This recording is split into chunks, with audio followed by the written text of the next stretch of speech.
Part sebelumnya. Sialan, kenapa pil begini saja mahal sekali? Sistem menjawab, aku tidak menipumu kali ini. Mendengar itu Long Fei berkata, sepertinya aku harus lebih rajin mengumpulkan poin. Melihat itu sistem berkata, sepertinya moodmu sangat cepat berubah, ucap sistem.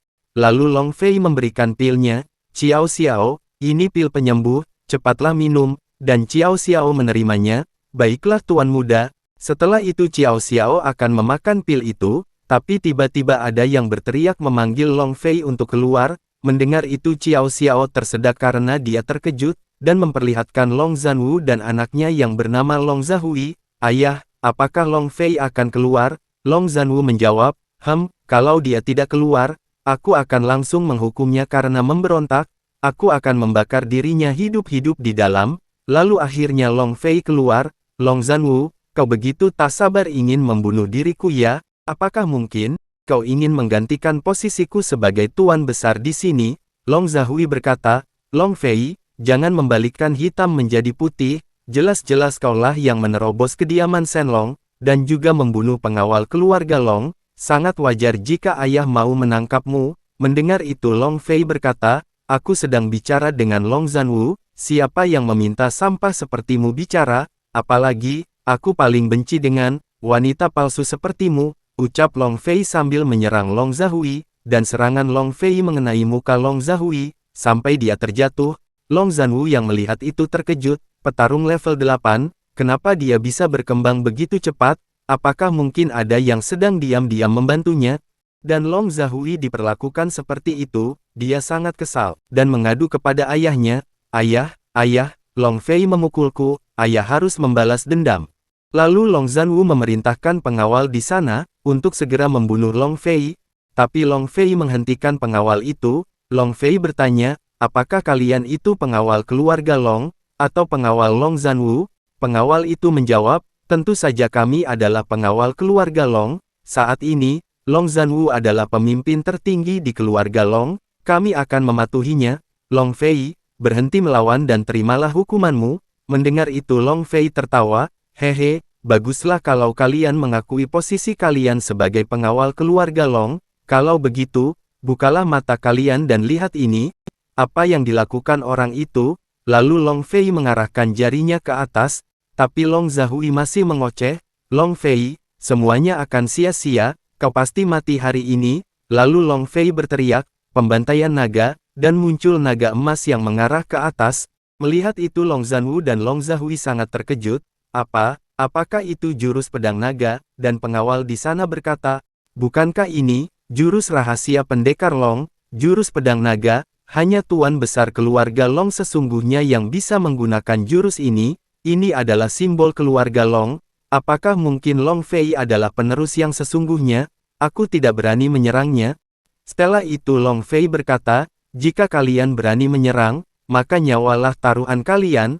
Pedang naga adalah kartu trufku, dia tidak boleh muncul sekarang, tetapi, jurus pedang naga itu seharusnya sudah cukup untuk menghentikan pengawal keluarga naga. Lalu semua pengawal menjatuhkan pedangnya ke tanah. Mereka berkata, saya tidak berani. Dengan lantang Long Fei menyuruh mereka untuk berlutut di hadapannya. Mendengar itu mereka semua berlutut di hadapan Long Fei sambil berkata, hormat tuan muda, hormat tuan muda. Melihat itu Long Zanwu menggertakkan giginya, brengsek, mereka seharusnya membunuh Long Fei, tetapi malah tertipu olehnya. Long Fei berkata, Long Zanwu, selanjutnya giliranmu. Long Zanwu bertanya, apa yang akan kau lakukan Long Fei? Long Fei bertanya kepada pengawal di sana, apa hukuman dari menghina tuan muda keluarga Long calon ketua kediaman Shenlong? Kau adalah pengawal keluarga Long, tetapi malah mengancam tuan muda, menangkap pelayan terdekatku dan menyiksanya. Apa hukumannya? Pengawal itu menjawab, hukuman mati, dan semua pengawal kompak mengatakan hukuman mati. Mendengar itu Long Zanwu sangat panik, dan pengawal di sana bertanya, Long Zanwu, apa ada yang mau kau sampaikan? Long Zanwu berpikir, gawat, Long Fei sedang memegang kendali, jika aku tidak menyerah, aku pasti, dan langsung berlutut kepada Long Fei. Dia berkata, Long Zanwu ditipu oleh seorang pengkhianat, mohon tuan muda maafkan saya. Dan tanpa menyadari posisinya dengan bodohnya Long Zahui berkata, ayah, kenapa kau tidak membunuh si Long Fei sampah itu? kau malah mengaku salah padanya. Tutup mulutmu. Lalu Long Zanwu mencengkram muka anaknya, sampai mukanya menghantam tanah. Anak saya masih muda dan bodoh, mohon diampuni. Long Fei berkata dalam hati, aku belum sekuat Long Zanwu saat ini, aku tidak boleh terlalu keras, padahal menyenangkan sekali jika bisa melawannya. Tenang saja, aku adalah tuan muda keluarga Long, melihat permintaan maafmu yang begitu tulus, aku mengampunimu kali ini, tapi, jangan diulangi lagi. Long Zanwu menjawab, aku akan mengingat ucapan tuan muda. Setelah itu Long Fei mengajak Xiao Xiao untuk pergi. Baik tuan muda, kau keren sekali tadi, seorang Long Zanwu yang sombong, bahkan memohon padamu. Long Fei menjawab, tentu saja, aku ini tuan muda keluarga Long. Setelah itu Long Zanwu merencanakan sesuatu. Long Fei, awas saja kau, sebentar lagi ujian klan keluarga akan dimulai. Aku akan membuatmu mati tanpa memiliki kuburan. Di Istana Selatan, ada seseorang yang berkata, Long Fei ternyata telah mempelajari jurus pedang naga. Jangan-jangan dia memiliki darah keturunan naga. Tidak boleh, anak itu harus dibunuh, tidak hanya di Istana Selatan, tapi di keluarga Zuge juga. Kau harus cari kesempatan untuk membunuhnya. Baik, dan juga di keluarga Li. Jangan sampai membiarkan keluarga Long memiliki kesempatan untuk bangkit kembali. Segera kirimkan orang untuk menghabisi Long Fei. Baik, di istana kerajaan.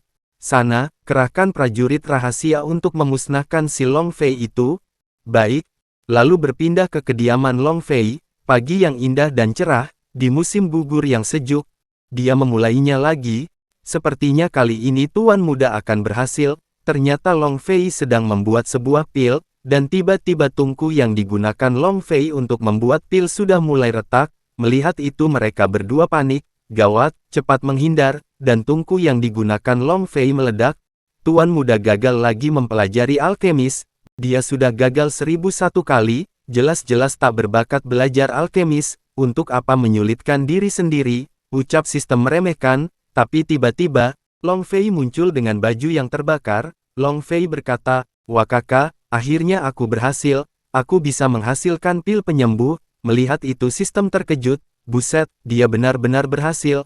Long Fei berkata dengan bangganya, 1000 kegagalan itu akhirnya membuat skill alkemisku terbentuk. Sekarang, aku adalah master alkemis. Tapi Xiao Xiao berkata, ah, tuan muda, yang bawah sepertinya terbakar api. Cek, bau gosong, ucap sistem, dan Long Fei yang baru menyadari itu, dia langsung berlari. Air di mana, tuan, kau salah jalan, yang benar ada di sebelah sana. Berpindah memperlihatkan orang-orang yang sedang gibah. Kenapa juga Jian Qiang tiba-tiba mencari masalah dengan kamar dagang Feng Yuan? Ini karena kamar dagang Feng Yuan tiba-tiba muncul di kota kita dan monopoli sebagian besar bisnis keluarga Zuge. Bisnis keluarga Zuge termasuk 4 besar di negara ini. Siapa yang tidak takut pada mereka? Mereka pasti akan kesulitan kali ini. Lalu memperlihatkan ketua kamar dagang Feng Yuan Fu Yunsan. Lalu ada yang berkata, kenapa, kalian bisu? Setelah memakan banyak pil penyembuhan darimu, kondisi saudaraku masih buruk. Aku pikir kau tidak perlu membuka kamar dagang Feng Yuan lagi. Ucap orang ini bernama Juge Jian Qiang. Jadi kita panggil Jian Qiang aja. Dan Tian-Tian yang mendengar itu sangat kesal. Tempat ini adalah kamar dagang, bukan rumah sakit. Kau tidak bisa menyalahkan kami jika dia tidak sembuh. Jian Qiang menjawab, kamar dagang sebesar ini bahkan tidak punya pil penyembuh yang baik apalagi barang bagus lainnya.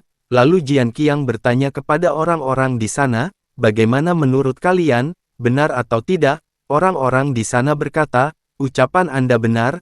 Kamar dagang Feng Yuan tidak mungkin dijebak hanya karena pil penyembuh saja kan? Jian Qiang jelas menggiring opini di sini. Apakah Feng Yuan dapat bertahan setelah ini? Yunsan berkata, Tian-Tian, tidak usah bicara lagi. Jian Qiang datang untuk mencari kesalahan hari ini. Jika aku tidak bisa menyembuhkan orang yang dia bawa itu hari ini, nama baik kamar dagang kita akan tercoreng.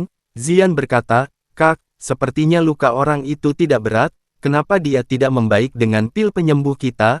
Luoxi berkata, orang itu pasti meminum pil yang terus memperburuk kondisi tubuhnya. Pil biasa tak akan bisa menyembuhkannya, hanya pil berkualitas tinggi yang bisa menyembuhkannya. Di dalam hati Jian Qiang, pil berkualitas tinggi tak mudah diperoleh. nama baik Feng Yuan akan kuhancurkan hari ini. Lalu tiba-tiba datang Long Fei, hei, apakah bos kalian ada? Aku mau menjual pil. Astaga, bau sekali, orang ini jatuh ke goot ya. Dia?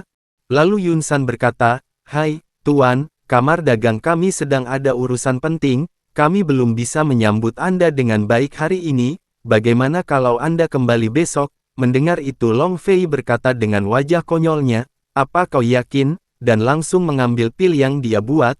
Aku memiliki pil berkualitas tinggi di sini. Melihat itu mereka berdua terkejut, apa? Dan Jian Qiang menggertakkan giginya, yang benar saja, kenapa tiba-tiba ada yang datang dan menjual pil itu?